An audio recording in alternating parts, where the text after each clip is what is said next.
OK. Comme on m'a si bien présenté, Jonathan Duguay, ingénieur junior en géomatique, et je suis ici pour vous parler du LIDAR dans le domaine de l'arpentage et du génie civil, et en même temps vous présenter un peu ce que GeoPlus offre et veut offrir et vers où la tendance s'en va dans ce marché-là.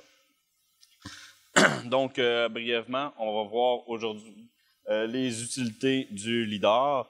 On va voir Vision LIDAR. Dans le fond, ce n'est pas un produit qui est encore existant, mais ça s'en vient sous peu. Donc, c'est un peu une primeur que vous avez en ce moment. On va une légère démo de qu'est-ce que ça fait, ce logiciel-là, les défis qui s'annoncent dans le LIDAR, du moins pour GeoPlus, et une brève conclusion sur le tout.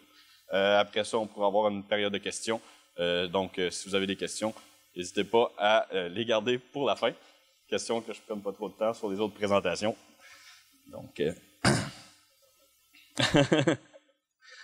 Les utilités du LIDAR, en fait, en arpentage et en ingénierie civile, un des problèmes majeurs est le coût d'aller chercher des données au terrain. Et le LIDAR permet d'aller chercher une surabondance de données, donc d'éviter des retours coûteux sur le terrain, d'éviter des allers-retours et avoir plus d'informations directement dans les bureaux même de la municipalité ou l'industrie ou peu importe. Pour ce faire, il y a trois grands types de LIDAR, donc le LIDAR aérien, le LIDAR mobile et le LIDAR terrestre, qui ont des optiques différentes aussi. Le LIDAR aérien va aller chercher avec des plus grands projets. C'est un peu une alternative à la photogrammétrie aérienne. L'avantage du LIDAR face à la photogrammétrie aérienne, quand on sait utiliser les données, c'est qu'on n'est pas obligé d'avoir des outils trop dispendieux, trop sophistiqués de stéréorestitution pour aller rechercher les données. On a notre point directement en coordonnées, donc c'est plus facile à utiliser. Plus facile, mais il faut quand même avoir certaines connaissances, du moins pour l'instant. Et c'est de là qu'on veut, dans le fond, que l'industrie va aller à simplifier cette utilisation-là. Les nouvelles technologies, pour ceux qui connaissent déjà le LIDAR, parce que ça fait quand même plusieurs années au Québec qui est développé. Je pense entre autres à PHB, pour qui j'ai travaillé, qui ont œuvré longtemps dans le domaine, qui étaient des pionniers de cela une vingtaine d'années, 20-25 ans si je ne m'abuse. Depuis, le LIDAR permet maintenant non pas une seule intensité, donc non pas un nuage en noir et blanc, mais bien du RGB qui permet d'aller chercher une couleur au sol. Donc, ça devient vraiment une alternative intéressante face à la photogrammétrie parce qu'on a encore plus de détails dorénavant. Les formats de compression de données aussi, parce que avant les LAS, le format souvent utilisé, c'est le LAS, qui est très volumineux. De plus en plus, en données libres, on a accès à un format qui est plus compressé, le LAS. Il y a d'autres formats aussi qui s'en viennent, qui ont vu le jour, le ZLAS et d'autres, mais les plus communs qu'on a vus, c'est vraiment le LAS et le LAS. Et le drone aussi, qui apporte une nouvelle voie, mais qui est encore très peu utilisé, entre autres au Québec, par les lois gouvernementales qui ne permettent pas d'aller voler aussi haut pour du LIDAR aérien. Donc, mais il y a une tendance à vouloir aller explorer cette optique-là dans le LIDAR aérien et dans le LIDAR terrestre, que je vais revenir un peu plus tard. Le LIDAR mobile, en fait, j'aurais pu le mettre lui après le terrestre, parce que le LIDAR mobile est encore plus récent que le terrestre et l'aérien, puisqu'on le fixe à un véhicule. Dans le fond, c'est un LIDAR routier qu'on fixe à un véhicule pour aller relever, souvent utilisé pour relever le tel que construit d'une route. Donc, on a fait des plans, les contracteurs ont fait une route, mais avoir le tel que construit de la route, avoir la route elle-même, c'est un peu plus problématique. Et le relevé du routier permet d'avoir un grand jeu de données, une meilleure aperçu de vraiment ce qui a été fait. Donc, c'est une nouvelle technologie qui pallie entre le fait que le LIDAR terrestre habituellement est statique, donc c'est une station qui tourne sur elle-même, le LIDAR aérien qui est très haut, qui a une moins grande précision. C'était pour pallier ça. La précision est quand même controversée parce que ça dépend aussi du véhicule sur lequel on l'embarque et du chauffeur qui conduit le véhicule. Donc, parce que je sais, entre autres, au MTQ, ils ont fait des projets de recherche pour la réfaction de route et ils s'attendaient à avoir une meilleure qualité que ce qu'ils ont eu. Donc, c'est un des contraintes qu'il y a. Ça requiert un véhicule équipé, bien entendu, et si possible, le véhicule le plus stable possible et le conducteur le plus stable possible. Et les logiciels sont souvent très peu adaptés pour cette technologie-là. Et le lidar terrestre, comme j'ai dit, c'est dans le fond l'évolution de la station totale. C'est-à-dire qu'on prend un appareil qu'on met sur un trépied et qui va scanner, qui va numériser sur 360 degrés, donc la pièce au complet. Et ça permet, entre autres, d'avoir une surabondance de données, d'avoir toutes les données du terrain nécessaires, si on planifie bien notre relevé, bien entendu, pour éviter les zones d'ombre. Là, on rentre dans d'autres problèmes. Ça évite les retours au terrain parce que, justement, on a déjà tout relevé. On n'a pas à se demander est-ce que j'ai relevé la clôture ou est-ce que le poteau est important à relever. On l'a déjà. Donc, un coup au bureau, un coup sur les ordinateurs. Si on avait à relever le fameux poteau, on a juste à le retirer du nuage de données. Donc, dans ça, les instruments sont de plus en plus performants, les nuages de points de plus en plus gros, ce qui entraîne aussi une contrainte à la fois. Et on a des nouveaux algorithmes de reconnaissance d'objets qui s'en vont à travers le monde. De plus en plus, les reconnaissances d'objets se font. C'est encore limité souvent à du tel que construit dans l'industrie, c'est-à-dire je pense aux conduites, aux structures en métal, des choses comme ça. Pour l'extérieur, les reconnaissances d'objets sont souvent mal adaptées parce qu'une roche, veut pas, n'est pas très, très conforme en soi. C'est dur de dire à un ordinateur qui est en train de regarder une roche. C'est dans les problématiques. Et l'utilisation du drone, ici, est intéressante parce qu'elle permet d'agrandir le projet. Et je la mets dans le terrestre parce que souvent, les lidars terrestres sont un peu plus petits, plus accessibles aux drones. Mais la contrainte du lidar terrestre, souvent, c'est qu'on n'a pas de classification. Donc, pour eux, tous les points sont des points similaires, c'est-à-dire qu'on a un gros pain de données de points blancs, si on veut, tandis qu'en aérien, on pourrait avoir des algorithmes rapidement qui donnent le sol, les hauteurs des bâtiments, la végétation, dû à la percée du lidar aux différents retours. Je ne rentrerai pas trop dans les technicalités pour ne pas vous perdre, là, mais le lidar terrestre n'est pas adapté pour ce genre de classification automatique-là. Donc, et souvent, c'est ces lidars-là qui sont sur les drones à petite portée, les drones téléguidés qu'on peut utiliser facilement là, avec les normes au Québec. Donc, ça fait un nuage global de ce que l'arpenteur et l'ingénieur civil s'attendent à avoir sur le marché. On a vu plusieurs contraintes, donc nuage de points imposants. Dans le cas du lidar terrestre, on n'a justement pas de classification et les logiciels sont souvent soit très dispendieux, soit des logiciels ne sont pas adaptés pour les réalités terrain. Donc, c'est plus pour, comme j'ai dit, l'intérieur, les conduites dans l'intérieur d'une bâtisse, des escaliers, des structures qui sont cubiques ou rondes ou des formes régulières, ce qui est peu commun à l'extérieur. Donc, Vision Lidar, dans le fond, le produit qu'on est en train de développer, veut répondre à cet intérêt grandissant-là pour, habituellement, les firmes gouvernementales dans le lidar aérien ou l'industrie vont appeler une compagnie particulière pour voler, pour faire les relevés. Étant donné les coûts dispendieux, c'est rare qu'une municipalité a son avion dédié à faire du lidar. Donc, ils font appel à des groupes extérieurs. Et souvent, le problème, c'est qu'on fait appel à un groupe extérieur, on reçoit des données, on reçoit un plan final, puis les données, on ne peut plus rien faire avec. Parce que le LAS, ben, il n'y a personne souvent dans la municipalité qui est capable de lire ça, de regarder ça, de pouvoir l'interpréter ou même de pouvoir utiliser ces données-là. Il est capable de l'interpréter, mais il n'y a pas les outils nécessaires pour l'extraire. Vision Lidar va pouvoir permettre de récupérer cette donnée-là, de rester en contrôle avec ces données parce que justement, on a fait voler pour le lidar aérien ou on a fait des relevés, ben, nos LAS, nos fichiers de points, on est capable de les récupérer, de les réutiliser et de faire, on s'en va vers l'arpentage virtuel en même temps, de pouvoir aller vraiment cliquer dans le nuage de points pour relever, comme j'ai dit tantôt, notre fameux poteau ou notre barre de trottoir pour rapidement faire une chaîne le long du bord de trottoir. Ça prolonge la durée de vie. Donc, quand on achète un fichier lidar, quand on dit, bon, ben, je fais un projet, c'est plate de dire après ça, mon projet est perdu, je l'ai dans un fond de bureau. Avec une technologie comme ça, mais ça nous permet de dire, je vole cette année, l'année prochaine, je revole, je suis capable de comparer mes deux jeux de données, j'ai les outils pour le faire. Donc, c'est l'outil justement pour celui qui a voulu avoir ce nuage-là qui puisse le récupérer. Permet d'intégrer maximum d'informations, de simplifier l'utilisation. On ne veut pas avoir un logiciel qui est excessivement complexe. On veut que quelqu'un, sa job principale, habituellement, c'est pas de faire du LiDAR. Donc, quelqu'un puisse prendre ce projet-là et dire, là, présentement, je veux faire du LiDAR, je veux que ça soit simple, puis je veux pouvoir avoir l'information que je veux. Et permettre d'automatiser les traitements. Donc, dans l'aérien, on amène 3 stratégies d'élagage, entre autres, parce que, j'ai dit tantôt, ça fait des nuages excessivement gros de points.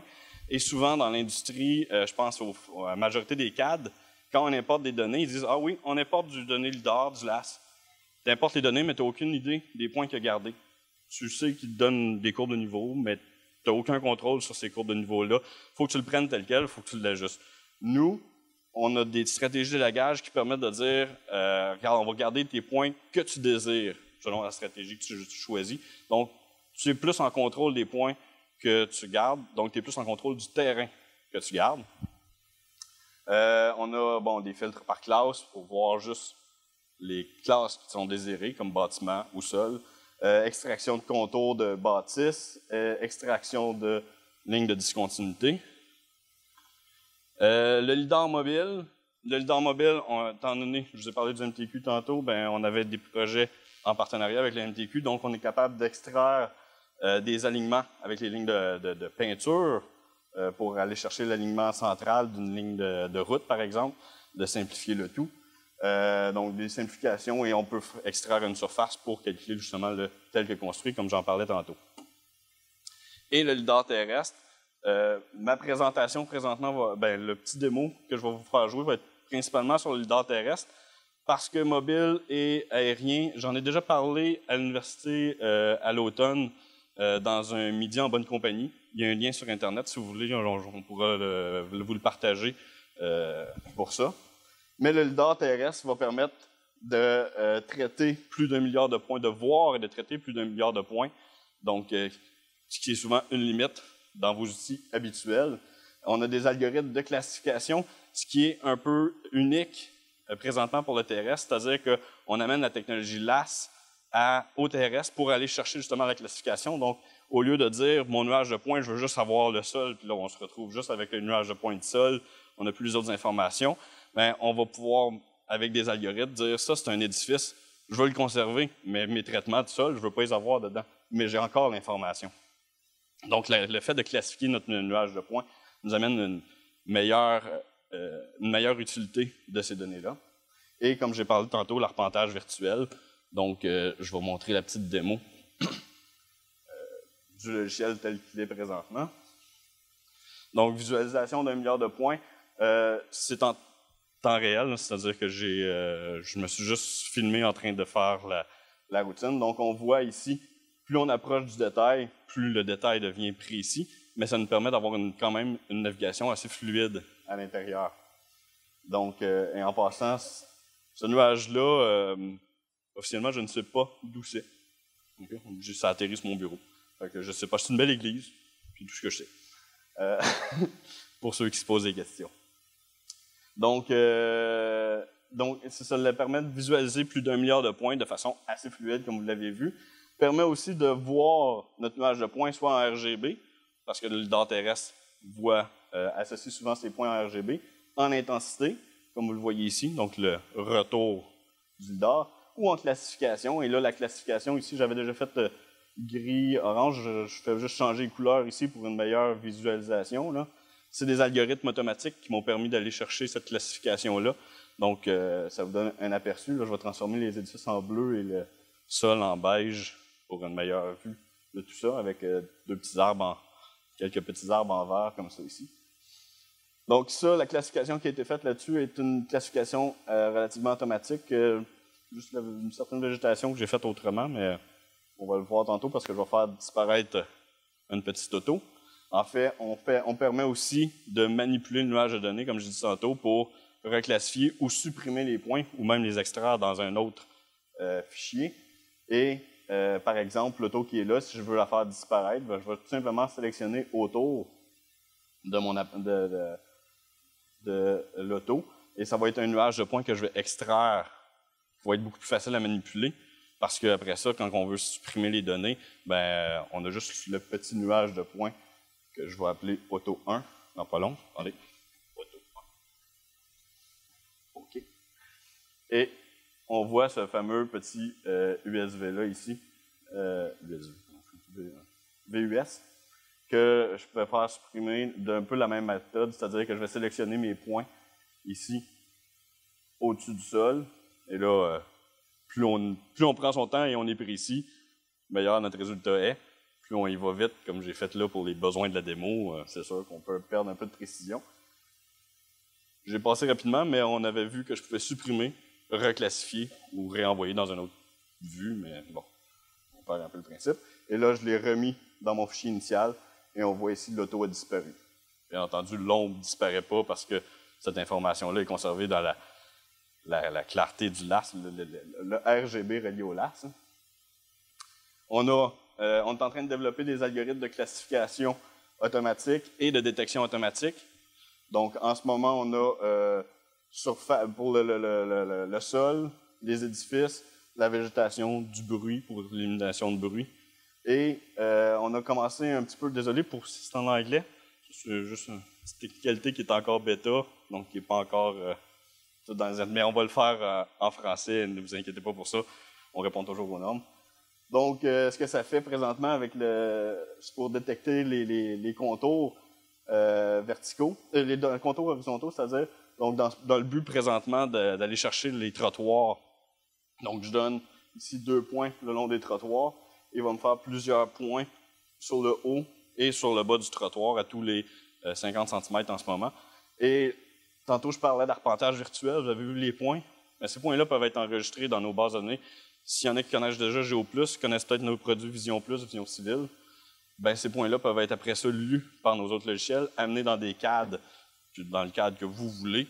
Et on va même pouvoir éventuellement extraire en DXF ou autre format si vous ne voulez pas nécessairement avoir toute la suite des produits. Là.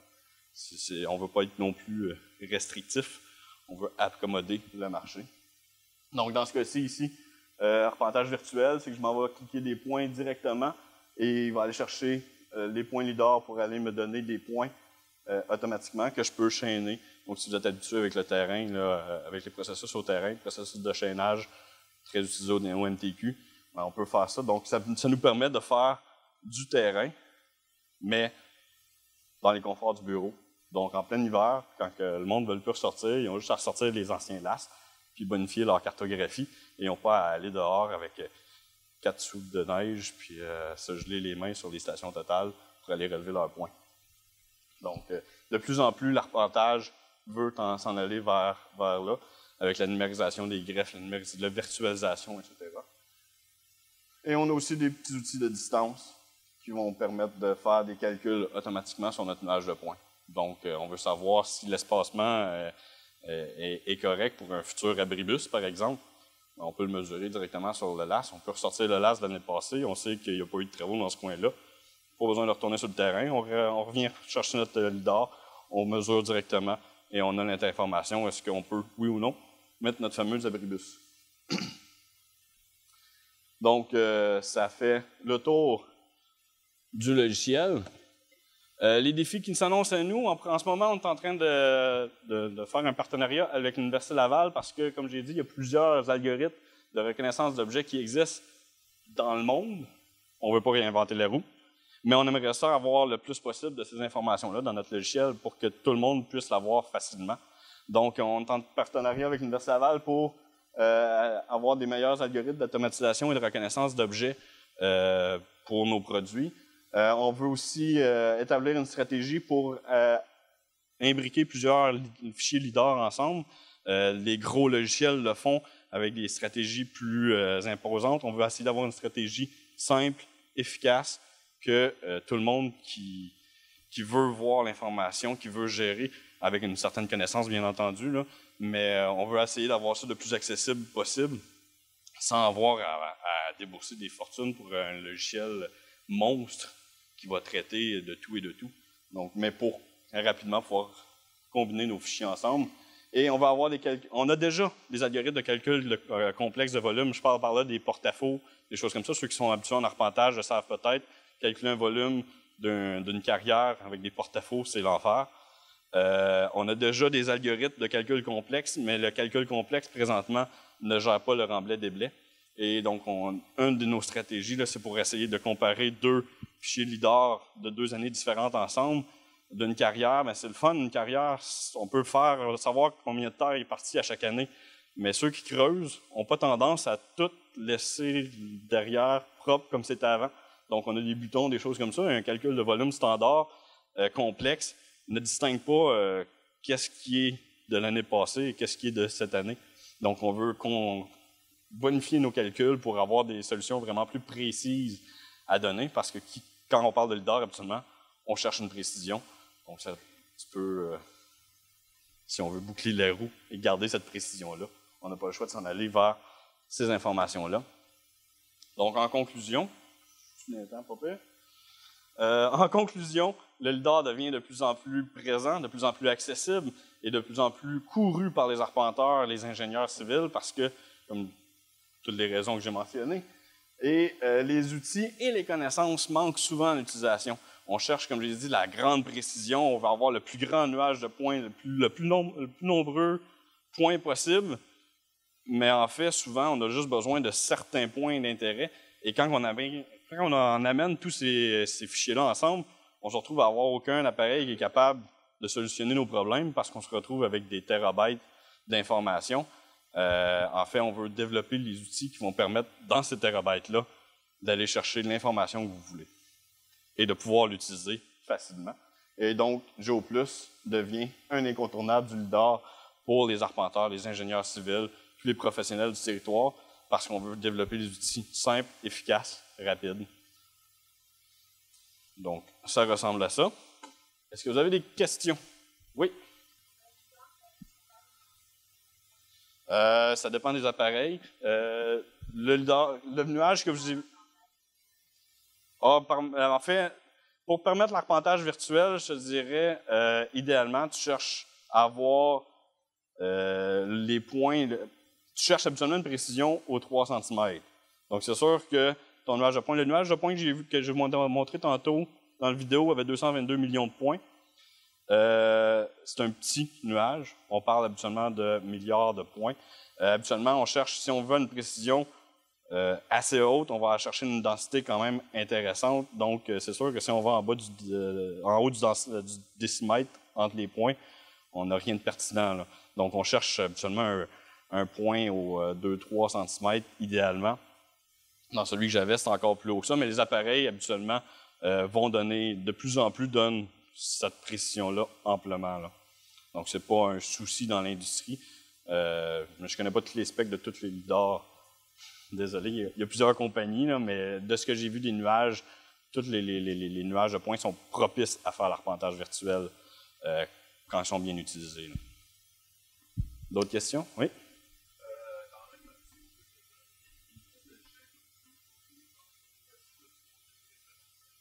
Oui. En fait, quand je parlais tantôt d'agencer les lasses ensemble, ce que j'implique par là, c'est de géoréférencer les différents nuages. Et on pense en tout cas, une des stratégies qu'on est en train d'observer, c'est par compensation des chaînes, en allant faire de l'arpentage virtuel sur une partie du nuage et l'imbriquer à un autre nuage et l'imbriquer après ça avec nos solutions dans Vision Kogo. On a du moindre carré pour géoréférencer nos données. Donc, étant donné que c'est les mêmes bases de données, c'est très facile après ça de géoréférencer le tout. C'est juste de savoir, mais le but est, oui, de géoréférencer toutes nos LIDAR, mais non pas avec la donnée originale de la station totale, du numériseur, du scanner, mais bien avec les relevés qui ont été faits, donc ce qu'on est capable, les plans, les structures. Donc, plus on va avoir de reconnaissance d'objets, plus ça va être facile de pouvoir imbriquer les affaires et après ça, de mettre nos points de contrôle pour les géoréférencer. Alors, on terminerait là-dessus s'il n'y a pas d'autres questions, si on veut respecter les temps. Ah, une dernière question de Mire?